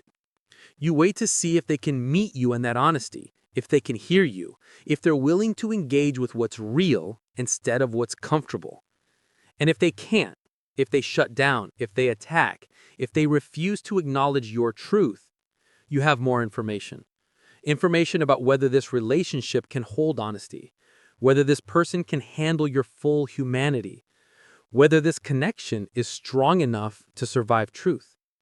And that information matters because you don't want relationships that require you to hide. You want relationships that let you breathe. The conversation you're avoiding is the gateway to that kind of relationship. Or it's the end of a relationship that was never going to work. Either way, you'll finally know. And knowing, even when it hurts, is better than the slow torture of pretending. So have the conversation. Not someday, not when you're ready, not when you have the perfect words. Now, while there's still time, while there's still something worth saving, or while you still have the energy to walk away. The words don't have to be perfect. They just have to be true. Chapter 9. What breaks when you stop performing? Something strange happens when you finally stop performing. When you have the conversation you've been avoiding, when you burn the blueprint, when you start telling the truth about what you actually need instead of what you think you should want. Things break. Not everything. Not always the things you expect. But something always breaks when you stop holding it together. And that breaking feels like failure. Because you've spent your whole life being the one who keeps it together. The reliable one. The strong one. The one who doesn't make waves or create problems or ask for too much. You've built your entire identity on being low maintenance, easy, accommodating. And the moment you stop, the moment you start having needs, setting boundaries, telling uncomfortable truths, people look at you like you've betrayed them, like you've broken a contract you didn't know you signed. The contract that said you'd always be available, always agreeable, always willing to shrink yourself for their comfort. And now you're not, and they don't know what to do with you. So they pull away, or they push back, or they try to guilt you into being the person you used to be. And you watch relationships you thought were solid start to crack. Not because you did something wrong, but because those relationships were built on a version of you that no longer exists. They were built on your performance, not your personhood. And when the performance stops, there's nothing left to hold the relationship together. This is what breaks when you stop performing. Anything that required you to be someone you're not. The friendships that only worked when you were the giver. The job that only valued you for your willingness to overwork. The family dynamics that only functioned when you played your assigned role. The relationship that only felt good when you didn't have needs. When you stop performing, these things don't survive. And that feels devastating. Because you thought those connections were real. You thought those people loved you. And maybe they did.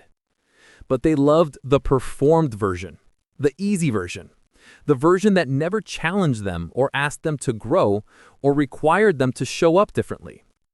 They loved who you pretended to be. And when the real you shows up, messy, boundaried, honest, they don't know how to love that person. So they leave. Or they stay but resent you. or they try to convince you that you've changed in a bad way and you need to go back to who you were. And part of you wants to. Part of you wants to apologize, to smooth it over, to go back to performing so the breaking stops. Because watching things fall apart is terrifying. It feels like evidence that you made a mistake, that honesty was a bad idea, that you should have kept pretending. But here's what you need to understand. What's breaking was always broken. It just looked intact because you were holding it together with your performance. You were the glue, the buffer, the one who absorbed all the tension so everyone else could be comfortable. And the moment you stopped doing that work, the cracks that were always there became visible. You didn't break it by being honest. You just stopped hiding how broken it already was. Relationship researcher John Goffman talks about what he calls bids for connection. The small moments where one person reaches out and the other either turns towards them or turns away.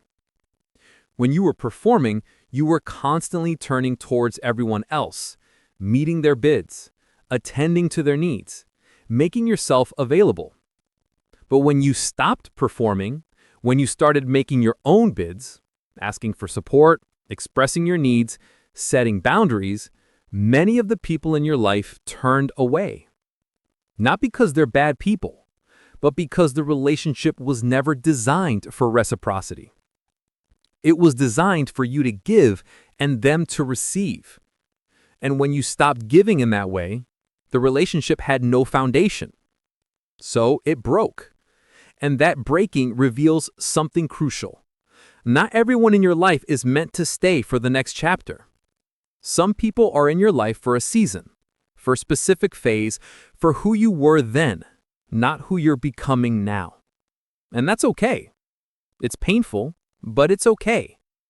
Because what's on the other side of the breaking is space. Space for new relationships, real relationships. Relationships built on honesty instead of performance. Relationships where you can show up as you actually are and be met there. But you can't make space for those relationships while you're still holding on to the ones that require you to perform. You have to let them break. You have to let people leave. You have to let the friendships that only worked when you were accommodating fade away. You have to grieve them because they mattered. They were real to you, even if they weren't built on what's real. But you can't stay loyal to them at the expense of your own evolution. Here's what else breaks when you stop performing: your old identity. The version of yourself you've been for so long you forgot it was a costume. The person who's nice, who doesn't make trouble, who always says yes, who never needs too much. That person was useful. They helped you survive. They helped you belong. They kept you safe in environments where being real felt too risky. But that person isn't you. They're who you had to become to be loved. And when you stop performing, that identity shatters. And for a while, you don't know who you are without it. You've been the helpful one for so long, you don't know what to do when you're not solving everyone's problems. You've been the strong one for so long, you don't know how to ask for support. You've been the agreeable one for so long, you don't know how to state a preference. You feel lost, disoriented, like you're walking around without skin.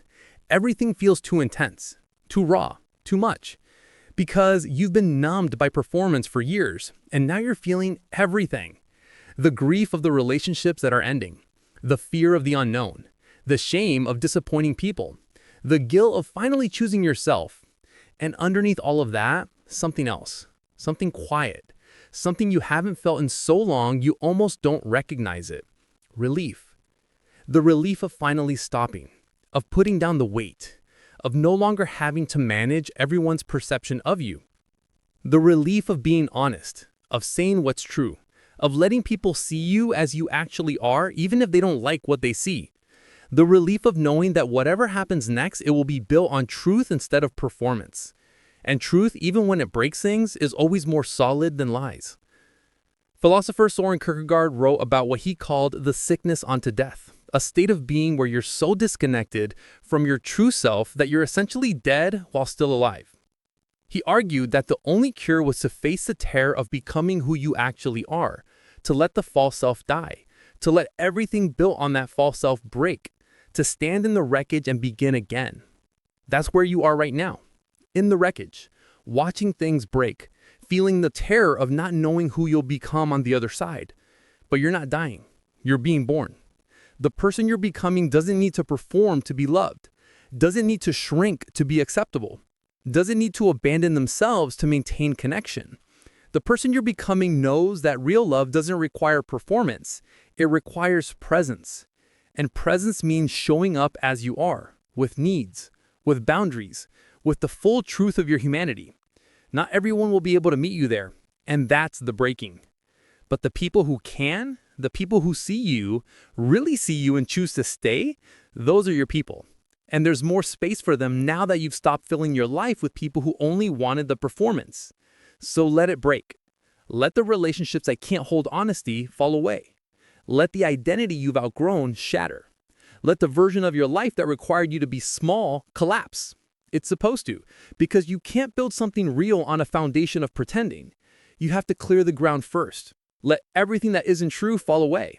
And then in the space that's left, in that terrifying, liberating emptiness, you start building something that's actually yours. Not impressive, not perfect, not designed for anyone's approval. Just real. And real, it turns out, is the only thing that doesn't break when you stop performing. Because it was never held together by your effort in the first place.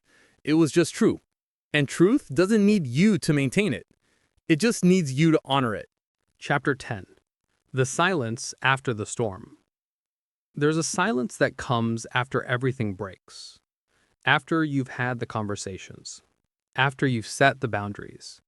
After you've let the relationships that couldn't hold honesty fall away. After you've stopped performing and started being real. It's not the silence of peace. Not yet. It's the silence of aftermath, of wreckage, of standing in the middle of what used to be your life and not recognizing it anymore. Everything is different now, and nothing has replaced what you let go of. The calendar that used to be full is suddenly empty. The phone that used to buzz constantly is quiet. The roles you used to play, the helper, the peacekeeper, the reliable one, no longer fit. And in that silence, you feel it. The doubt. Did you make a mistake? Did you destroy something that was actually good? Did you burn it all down for nothing? Because right now, in this silence, honesty doesn't feel like freedom. It feels like loneliness. You thought that telling the truth would bring relief, and it did for a moment. The moment you finally stopped pretending felt like exhaling after holding your breath for years. But now you're sitting in the consequences of that truth, and the consequences are heavier than you expected. The people who left, the opportunities that closed, the version of your life that dissolved the moment you stopped holding it together. You're alone in a way you've never been before, and the silence is deafening. This is the part nobody warns you about when they tell you to be authentic, to set boundaries, to honor your truth. They tell you it will be liberating, and it is. But they don't tell you about the silence after the storm, the period between who you were and who you're becoming, the liminal space where you've let go the old life, but the new one hasn't arrived yet. They don't tell you how disorienting it is, how lonely, how much it will test your resolve. They don't tell you that you'll question everything, whether you were too harsh, too demanding, too selfish, whether you should have tried harder to make it work, whether honesty was worth the price you're paying. And in the silence, those doubts get loud. Because when there's no one around to affirm your choice, when there's no immediate evidence that things are getting better, when you're just alone with yourself for the first time in years, it's terrifying. You spent your whole life in motion, busy, connected, needed, performing. And now you're still. And the stillness reveals everything you've been running from. The discomfort of your own company. The questions you've been avoiding. The feelings you've been too busy to feel. In the silence, there's nowhere to hide. No one to perform for. No role to play. There's just you. And the truth of who you are when no one's watching. And that truth is uncomfortable. Because you don't know who you are outside of your relationships, outside of your productivity, outside of your usefulness to others. You've built your entire sense of self on external validation, on being needed, on how people see you.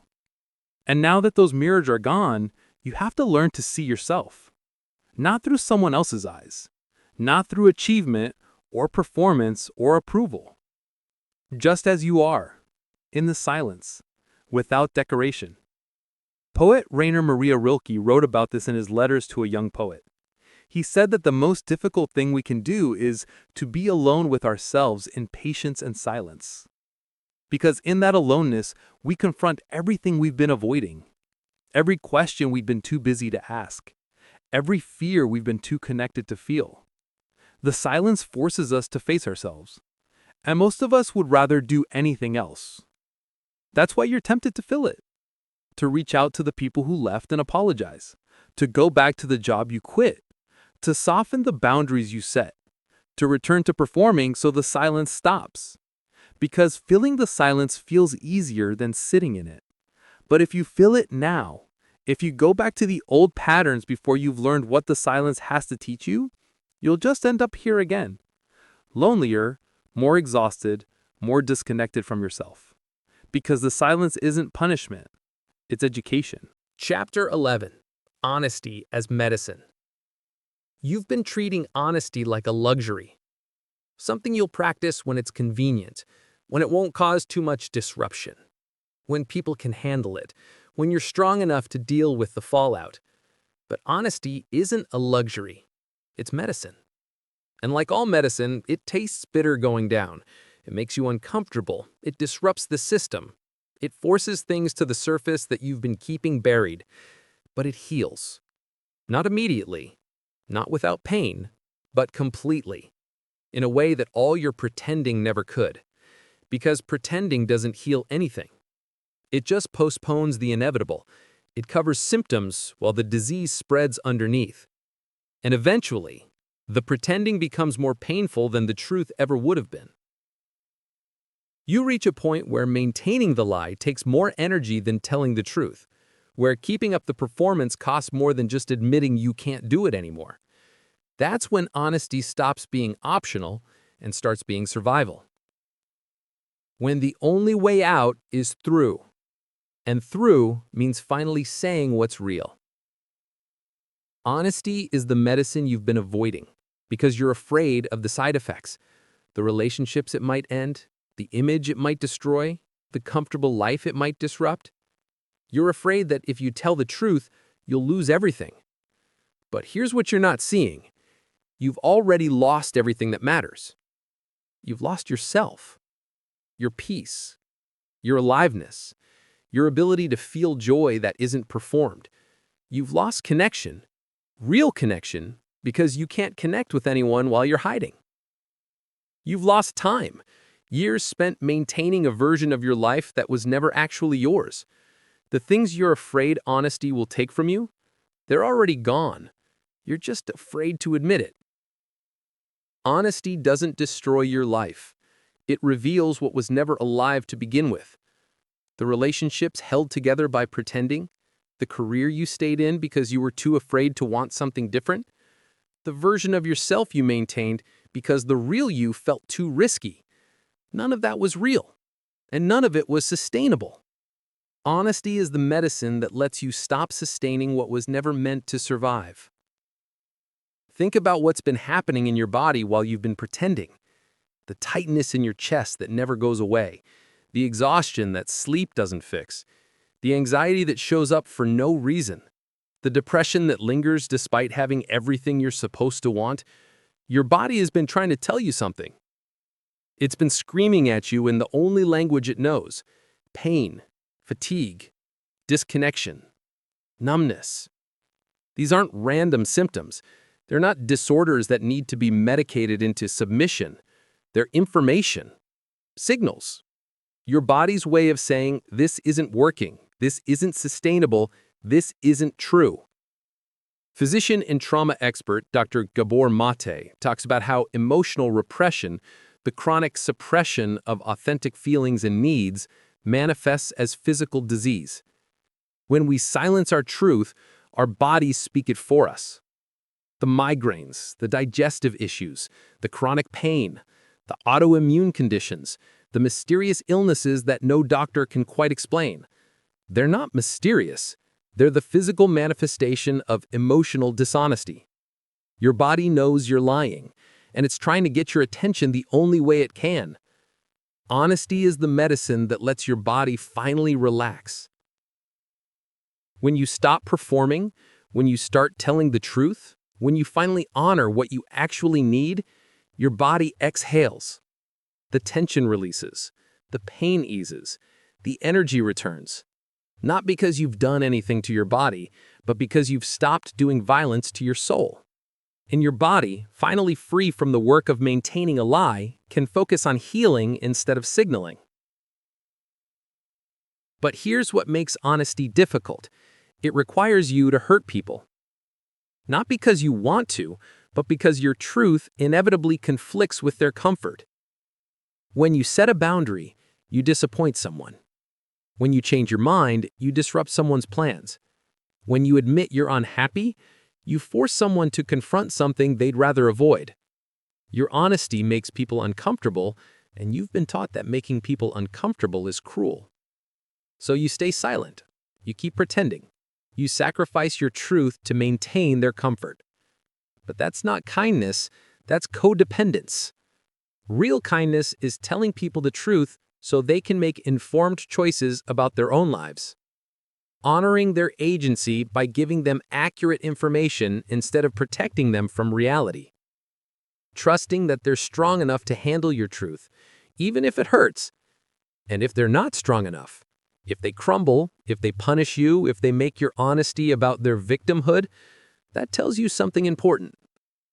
It tells you the relationship wasn't strong enough to hold reality. It was only designed to hold performance. And that's not a relationship worth maintaining at the expense of your truth. Honesty as medicine means you have to be willing to let the patient fight you, to resist the treatment, to insist they're fine even as they're clearly deteriorating. You have to be willing to administer the medicine anyway, not forcefully, not aggressively, but firmly. This is what's true. This is what I need. This is what has to change. And then, you have to let them have their reaction. It's teaching you how to be with yourself, how to trust yourself, how to find your center when there's no external validation to anchor you. It's teaching you that you're enough, not because of what you do or who you're connected to or how useful you are, just because you exist. And that's a lesson you can't learn while you're performing for an audience. You can only learn it in the silence, when the audience is gone and you're still here, still breathing, still alive, still worth something, even when no one's watching. Here's what happens if you sit with the silence instead of running from it. You start to hear yourself. Not the voice that's been trained to say what people want to hear. Not the voice that's been programmed by culture and family and expectation. Your voice, the one that's been whispering underneath all the noise for years. The one that knows what you need, what you want, what's true. In the silence, that voice gets louder. It tells you what you've been ignoring, what you've been settling for, what you've been pretending not to know. And it also tells you what's next. Not in a grand, dramatic way, not with a detailed plan or a clear path, but in small whispers, small knowings, small intuitions about what direction to move. You start to sense what feels right, not what looks right, what actually feels aligned. And you start to trust that sensing, that knowing, that quiet voice that doesn't shout or demand, but simply says, "This way." But you can't hear it while you're performing, while you're filling every moment with noise and connection and busyness. You can only hear it in the silence. Neuroscientists have discovered something fascinating about the brain's default mode network, the system that activates when we're not focused on external tasks. This network is where we process our experiences, consolidate our sense of self, and access our deepest creativity and intuition.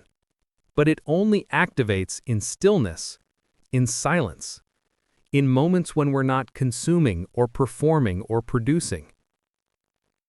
Most people never access this network because they never stop long enough to let it activate. They're terrified of the silence, so they fill it constantly with people, with work, with scrolling, with anything that keeps them from having to be alone with themselves. But in doing so, they lose access to the part of themselves that knows what's true. The silence is where you find that part again. It's uncomfortable. It's lonely. It tests everything you thought you knew about yourself. But it's also where transformation happens, where you stop being who you've been and start becoming who you actually are. Not overnight, not all at once, but slowly, in the silence, as you learn to sit with yourself without distraction. As you learn that you're not falling apart, you're just finally stopping long enough to feel what's been true all along. That you're tired, that you've been performing for too long, that you need something different. And that different thing, whatever it is, won't come from doing more. It will come from being still, from listening, from trusting that the silence has something to teach you. So don't fill it. Not yet. Don't rush to replace what you let go of. Don't rebuild your life in the same image of busyness and performance. Sit in the silence. Let it be uncomfortable. Let it be lonely. Let it teach you who you are when you're not performing for anyone. Because that person, the one you meet in the silence, is the only person who can build a life that's actually yours. Not borrowed, not performed, not designed for applause. Just real. And on the other side of this silence, once you've sat with it long enough to hear what it's trying to tell you, something shifts. The loneliness transforms into solitude. The emptiness transforms into space. The uncertainty transforms into possibility. And you realize the silence wasn't taking anything from you. It was giving you back to yourself. Chapter 12. The Unexpected Joy. Something shifts after you've sat in the silence long enough. After you've taken the medicine, after you've let things break. After you've stopped performing and started being honest. Something you weren't expecting. Joy. Not the manufactured kind, not the kind you perform for Instagram or convince yourself you should feel because you have so much to be grateful for. Real joy. Unexpected joy. The kind that shows up unannounced in ordinary moments. You're drinking your coffee in the morning and you notice, actually notice, how the light comes through the window and something in you lightens. You're walking to your car and you feel the air on your skin and you realize you're smiling for no reason. You're alone on a Tuesday night and instead of the loneliness you've been feeling for months, there's just ease, quiet, a sense of being okay with exactly where you are. It doesn't make sense. Your life isn't perfect. You haven't achieved some new milestone. You haven't manifested some dream into reality. If anything, your life looks smaller than it did before. Quieter, less impressive. You have fewer friends, less busyness, more space. And somehow, in that space, joy showed up. Not because you chased it, but because you finally stopped running from yourself. This is the paradox nobody tells you. Happiness isn't on the other side of achievement. It's on the other side of honesty. When you stop performing happiness and start being honest about your pain, something unexpected happens. You become available for real joy. The kind that doesn't depend on circumstances. The kind that isn't contingent on getting it right, or having it together, or looking successful. The kind that shows up simply because you're finally present in your own life. For years, you've been chasing happiness like it's a destination, a place you'll arrive at once you fix enough things, heal enough wounds, achieve enough goals. You thought if you could just get the right job, the right relationship, the right body, the right mindset, then you'd finally be happy. But you were chasing the wrong thing.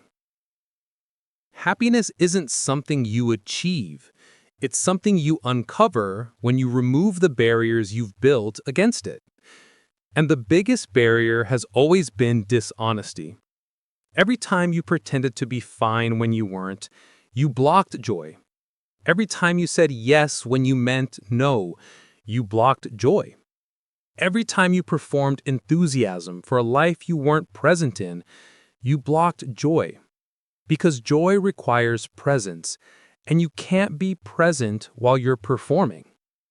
You can't feel real joy while you're managing everyone's perception of you, while you're maintaining an image, while you're living for an audience that doesn't exist. Real joy is quiet. It's private. It doesn't perform well. It shows up when you're alone and you're okay with that. When you're doing something ordinary and you're fully there. When you stop achieving for a moment and just exist. It's the joy of finally being yourself, of no longer carrying the weight of pretending, of living in alignment with your truth instead of in service to someone else's expectations. And it's completely unexpected because you thought happiness required more. More success, more healing, more optimization, more everything. But it actually required less. Less performance, less pretending, less striving, less of the exhausting work of being someone you're not. Psychologist Mihaly Csikszentmihalyi spent decades studying what he called flow states, moments of complete absorption where people report the highest levels of satisfaction and meaning. And what he found was surprising. Flow doesn't happen during moments of achievement or recognition. It happens during moments of full engagement with the present. When you're so absorbed in what you're doing that you forget to monitor yourself, forget to perform, forget to check if you're doing it right. You're just there, fully, without defense. And in those moments, joy shows up, not as a reward, but as a natural byproduct of being fully alive.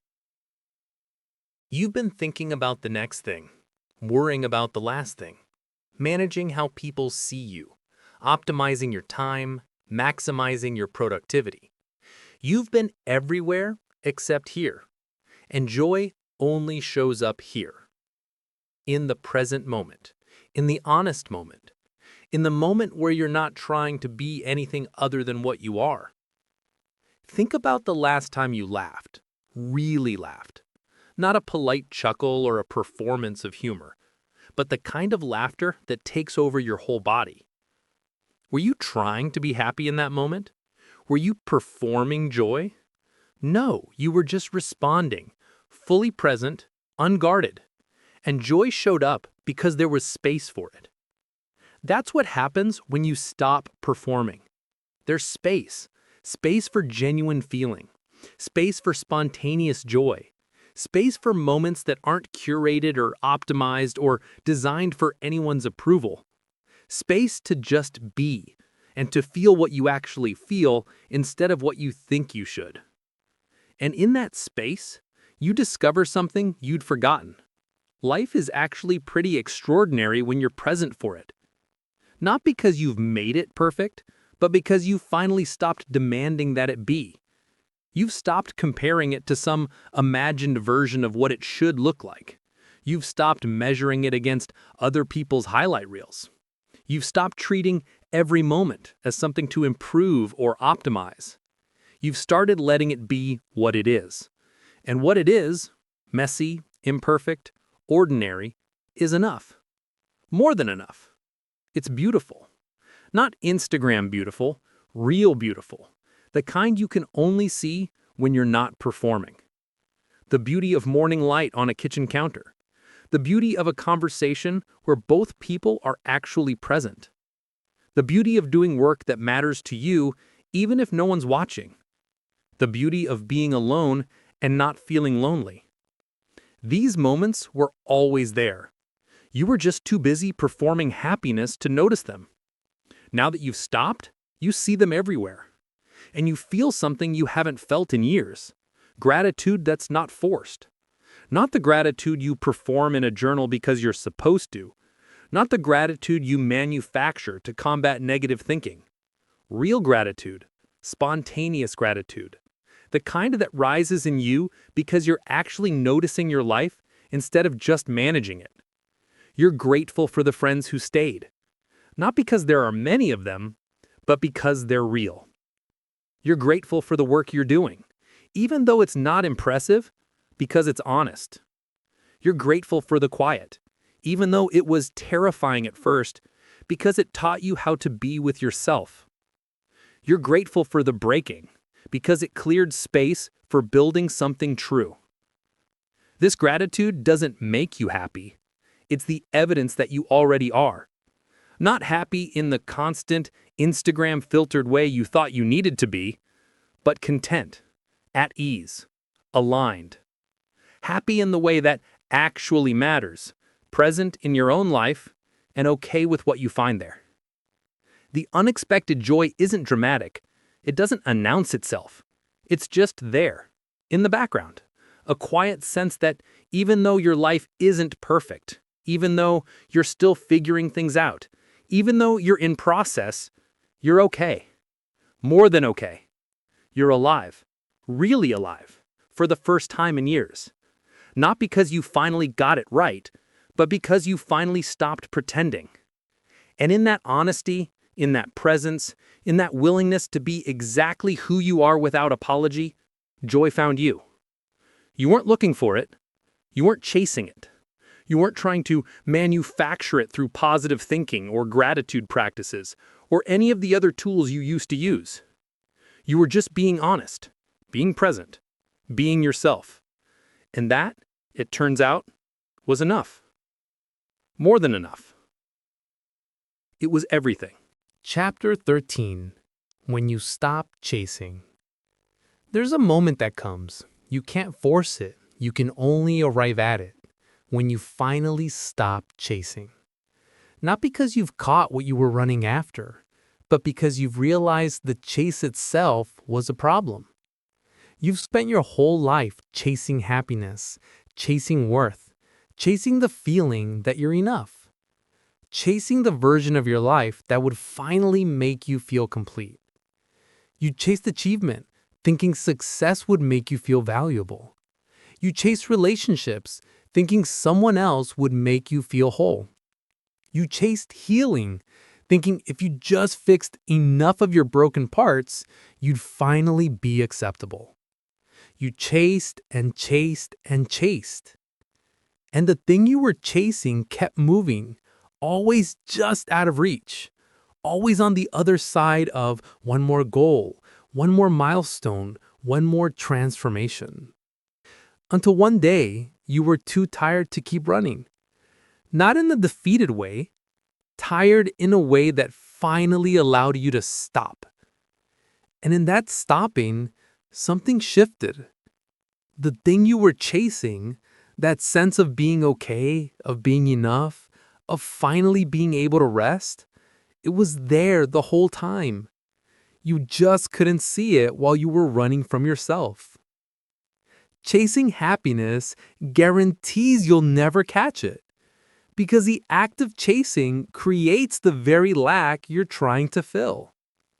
When you chase happiness, you're operating from the premise that you don't have it, that it's somewhere else, somewhere you're not.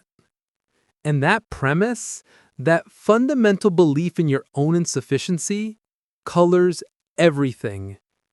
Every achievement feels hollow because it's measured against an impossible standard.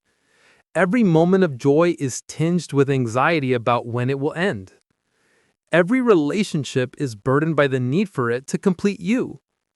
You're so focused on what you don't have that you can't see what's already here.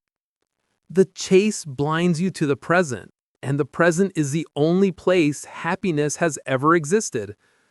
When you stop chasing, when you finally exhale and let yourself be exactly where you are, that's when you discover it. Not happiness as an achievement, happiness as a state of being that was available all along. You just couldn't access it while you were running from yourself. The Taoist concept of Wu Wei, often translated as effortless action or non-doing, points to this truth. It's not about doing nothing. It's about stopping the exhausting effort of forcing, controlling, and chasing. It's about aligning with what is instead of constantly fighting to make things what you think they should be. When you stop chasing, you stop fighting. You stop resisting. You stop demanding that reality be different than it is. And in that acceptance, not passive resignation, but active presence, you find a peace that all your striving never provided. Think about what you've been chasing: the perfect body, the perfect career, the perfect relationship, the perfect version of yourself. And think about how much energy you've spent in that chase. The hours at the gym, not because you enjoy it, but because you hate how you look. The late nights at work, not because you love what you do, but because you're trying to prove your worth. The relationship you're clinging to, not because it nourishes you, but because you're afraid of being alone. All that energy spent chasing an image of perfection that was never real to begin with. And all that energy you could have spent actually living. When you stop chasing, you get that energy back. You stop spending your life in pursuit of some future version of yourself and start inhabiting the version that's here now. Not the Instagram version, not the optimized version, not the version that's finally healed all their trauma and achieved all their goals. The messy, imperfect, still in process version, the one that's trying, the one that's flawed, the one that's human. And you discover something radical. That version is enough. Not because you've lowered your standards, but because you've realized the standards were wrong. They were based on performance, not presence, on image, not authenticity, on becoming instead of being. And becoming is exhausting when you never allow yourself to just be. When you stop chasing happiness, you don't become apathetic. You don't give up on growth or improvement or living a meaningful life. You just stop making your worth conditional on achieving those things. You stop treating your current self as a problem that needs to be solved before you're allowed to be happy. You start treating your current self as a human being who's worthy of love and presence and joy right now. Not later, not after you've fixed everything, now. And from that place, from that foundation of enoughness, real growth becomes possible. Not growth motivated by inadequacy, growth motivated by curiosity, by genuine desire, by the natural unfolding of a person who's no longer at war with themselves.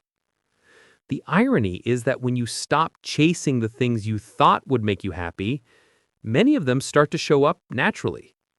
Not because you manifested them through positive thinking, but because you're finally present enough to notice opportunities, aligned enough to make choices that actually fit, grounded enough to build things that last. When you're chasing, you're desperate, and desperation repels what you're seeking. When you stop chasing, you're centered. And from that center, you can create and connect and move through the world in a way that actually works. You stop attracting relationships based on what you lack and start building relationships based on who you are. You stop chasing careers that look impressive and start pursuing work that feels meaningful. You stop forcing your life into someone else's blueprint and start building something that's actually yours. None of this happens through effort, it happens through release. Through letting go of the chase, letting go of the need to prove yourself, letting go of the belief that you're not enough as you are. When you stop chasing, you stop running from the present moment. And the present moment, imperfect as it is the only place you've ever actually been alive. All those years you spent chasing the future, you were missing your life. The actual moments, the actual experiences, the actual people who were right in front of you. You were so focused on where you were going that you forgot to be where you were. And where you were, where you are, is all there is. The future you're chasing doesn't exist. It's a fantasy, a mental construct, a story you tell yourself about how things will be different when you finally arrive. But you never arrive, because arrival is a myth. There's only this moment, and the next one, and the next. And if you can't be present in this moment, if you're always chasing the next one, you'll spend your entire life waiting for a life that never comes. When you stop chasing, you stop waiting. You stop postponing your joy until you've achieved enough. You stop delaying your peace until you've healed enough. You stop holding your breath until you've become enough. You exhale, you land, you arrive in the only moment that's ever been real, this one. And you discover that this moment, ordinary as it is enough. The light coming through the window is enough. The breath in your lungs is enough. The fact that you're still here, still trying, still alive despite everything, that's enough. You don't need more than this to be happy. You just need to stop running long enough to notice what you already have. When you stop chasing, you stop abandoning yourself. You stop leaving the present version of you behind in pursuit of some future ideal. You stop treating who you are now as a problem to be solved. You start being with yourself, not as a project, not as a work in progress, just as a person who's worthy of kindness, who deserves rest, who doesn't need to earn the right to exist in peace. And in that being with, that companionship with yourself, you find what you were chasing all along. Not happiness as an emotion, happiness as a way of being, a settled sense that you're okay, that life is okay, that you don't need to be anywhere other than here. This is what you were running toward while running from yourself. The peace of finally coming home, not to a place, not to an achievement, but to yourself, to the person who was always there waiting patiently for you to stop chasing and start being. When you stop chasing, the journey doesn't end. It just stops being a race and becomes a walk. You're still moving, still growing, still evolving, but you're not sprinting towards some finish line anymore. You're not measuring your worth by how fast you're going or how far you've gotten. You're just walking, present for each step, noticing what's around you, adjusting your direction when something doesn't feel right, moving because you're alive and movement is natural, not because you're running from something or chasing something, just because you're here. And being here means participating in your life instead of performing it. The chase promised you fulfillment, but it delivered exhaustion. The stopping, the presence, the honesty, the acceptance of what is, that's what delivers peace. Not perfect peace, not permanent peace, not the Instagram filtered peace that looks serene and feels empty. Real peace. The kind that coexists with struggle. The kind that doesn't require perfection. The kind that's available right now in the middle of the mess if you're willing to stop running and finally stand still. When you stop chasing, you start living. And living, it turns out, was what you were searching for all along. Chapter 14. The Life That Was Always Waiting. This is where it all comes together. Not in a neat bow, not in a perfect resolution, but in a quiet understanding that shifts everything. The life you've been searching for, The one you thought you'd find after you healed enough, achieved enough, became enough, was never in the future. It was always here, waiting for you to stop running, waiting for you to stop performing, waiting for you to be honest enough to see it. You couldn't see it before because you were looking in the wrong direction. You were looking at everyone else's life, wondering why theirs looked so much better than yours. You were looking at some imagined future where everything would finally be different. You were looking everywhere except at what was right in front of you. Your actual life. Not the one you think you should have. Not the one that would look good in photos. Not the one that would impress people.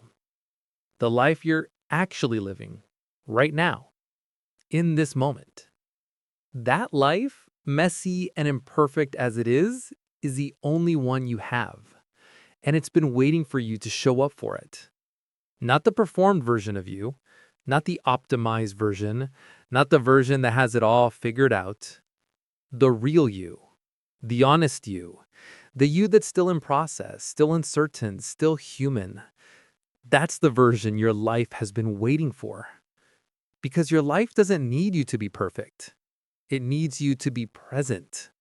It needs you to stop treating every moment as preparation for some better future and start treating it as the only moment you're guaranteed. It needs you to stop performing happiness and start being honest about what you're actually feeling. It needs you to stop chasing ideal and start honoring what's real. When you do that, when you finally stop abandoning your actual life in pursuit of an imagined one, everything changes. Not your circumstances. Those might stay exactly the same, at least for a while. What changes is your relationship to your life. You stop resenting it for not being what you thought it should be. You stop comparing it to other people's carefully curated versions. You stop treating it as a problem that needs to be solved. You start seeing it for what it is, a finite, precious, unrepeatable opportunity to be alive. And that perspective, that bone-deep understanding that this is it, this is the life, there is no dress rehearsal, changes how you move through your days. You stop saving your joy for later. You stop postponing your peace until you've earned it. You stop waiting for permission to live fully. You just live. Not perfectly, not without fear or doubt or struggle, but honestly, presently, as yourself. And you discover that the life that was always waiting for you wasn't some grand, impressive existence. It was this one, the ordinary one, the one you've been living all along, just without presence. The morning coffee that you actually taste instead of drinking while scrolling. The conversation where you're fully there instead of half present. The work that matters to you instead of work that impresses others. The relationships that feel real instead of the ones that look right. This life has always been here. You just couldn't see it while you were chasing happiness instead of being honest. Writer and philosopher Alan Watts talked about how we spend our lives rushing to the future and missing the journey entirely. He said we treat life like a musical performance where we're so focused on getting to the end that we forget the whole point is the music itself. You've been doing that, rushing through your life, trying to get to some imagined destination where you'll finally be happy. And in the rushing, you've missed it. The actual moments, the actual music, the actual life you were living while you were too busy trying to get somewhere else. But you're not rushing anymore. You've stopped. You've landed. You finally arrived at the only place you've ever actually been. Here. And here, imperfect, ordinary, beautifully mundane, is enough. Think about who you were at the beginning of this journey. Exhausted, performing, pretending, chasing a version of happiness that kept moving every time you got close. You thought the problem was that you weren't trying hard enough, that you needed to work harder, heal more, optimize better. But the problem was never your effort. It was your dishonesty. You were trying so hard to be happy that you never stopped to ask if you were being real. And real is what you needed all along. Not perfect, not impressive, not Instagram worthy. Just real, just honest, just human. And now here you are. The relationships that couldn't hold honesty are gone. The version of yourself you were performing has dissolved. The life you were maintaining for other people's approval has fallen away. And what's left is simpler, quieter, less impressive from the outside. But it's yours, actually yours, not borrowed, not performed, not designed for applause. Built on honesty instead of image, on presence instead of performance, on who you actually are instead of who you thought you needed to be. This is the life that was always waiting. Not some perfect existence where everything works out exactly as planned, but a real existence where you're finally present for what's actually happening, where you feel your feelings instead of performing the ones you think you should have, where you honor your needs instead of abandoning them for approval, where you make choices based on what's true instead of what looks right. This life doesn't promise you constant happiness. It promises you something better, the ability to be with yourself through all of it. The joy and the pain, the certainty and the doubt, the moments of clarity and the moments of confusion. All of it, as it is, without needing it to be different. That's freedom. Not the freedom of having everything you want, the freedom of no longer needing to pretend you're someone you're not. And in that freedom, in that honesty, that presence, that radical acceptance of what is, happiness shows up. Not as a destination you finally reached, but as a natural byproduct of living honestly, of being yourself, of honoring your truth, of participating in your actual life instead of performing for an imaginary audience. The happiness you were chasing was always a mirage. It kept moving because it didn't exist in the form you imagined. But this quiet sense of being okay with who you are and where you are, this is real. And it was always available. You just had to stop running long enough to find it. So, here you are, standing in the middle of a life that's imperfect and real, with relationships that are fewer but deeper, with work that matters to you even if it doesn't impress others, with a sense of yourself that's grounded in honesty instead of achievement. This is what you get when you quit trying to be happy. Not misery, not resignation, not giving up. You get your life back. The one you've been living all along, but couldn't see because you were too busy trying to make it look different. Now you see it. And it's not perfect. It's not what you imagined. It's not what the blueprint promised. But it's real. And it's yours, and it's enough. More than enough. It's everything. Not because you finally achieved enough, or healed enough, or became enough, but because you finally stopped trying to be anything other than what you are. And what you are, human, flawed, honest, and present, is exactly what this life has been waiting for. So stop waiting. Stop chasing. Stop performing. Just be here, in this life, this moment, this breath. That's all you ever needed to do. And now that you're finally doing it, you can see what was true all along. Happiness was never the goal. Honesty was. And honesty delivered something far more valuable than happiness ever could. It delivered you, to yourself, to your life, to this moment. And this moment, ordinary, imperfect, beautifully real, is where you were meant to be all along. Welcome home. Closing. The journey doesn't end here. There's no final destination where you've figured it all out and everything stays perfectly balanced. Life will still be messy, You'll still have moments of doubt. You'll still be tempted to perform instead of being present. But now you know the difference. You know what it feels like to be honest instead of impressive, to be real instead of right, to be yourself instead of who you think you should be. And once you know that feeling, once you've experienced the freedom of living honestly, you can't unknow it.